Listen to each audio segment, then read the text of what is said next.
D'autorisation qui nous ont pas livré. C'était probablement, ce film était probablement dans les films qui peuvent avoir le plus de complexité logistique qu'on peut imaginer.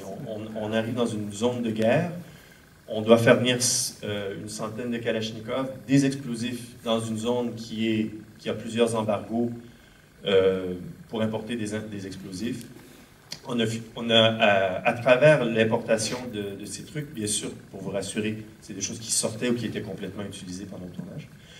On a appris comment les multinationales fonctionnent, en fait. Il y avait un embargo France-Kinshasa. Pour les Kalash, ça allait, mais les explosifs, ça ne marchait pas. Donc, il fallait faire passer les explosifs par la Belgique parce qu'il n'y a pas d'embargo entre Kinshasa. Donc, on a appris comment les multinationales fonctionnent.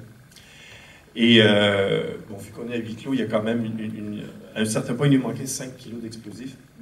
Et de Brazzaville à Kinshasa, il y a une douane. Et quand je suis arrivé, je ne comprenais pas pourquoi des centaines d'aveugles qui font des allers-retours dans les douanes. Ils se font guider par des porteurs de plein de choses. J'ai jamais vu autant d'aveugles de ma vie. Et quand on avait le problème des 5 kilos d'explosifs, on m'a dit « c'est facile, on va le faire passer par Brazzaville. » Mais il ne faut pas le dire. Mais comment vous allez faire? Apparemment, depuis 100 ans, les aveugles, par respect pour les aveugles, ils n'ont pas le droit d'être fouillés aux douanes Brazzaville-Kinshasa. Alors, les passeurs, c'est les aveugles. Alors, il y a des fils d'aveugles entre Brazzaville et Kinshasa, mais sans arrêt, là, pendant 24 heures.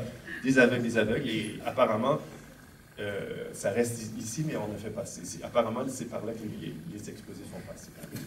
Voilà. On saura tout maintenant. Vous choisissez dans votre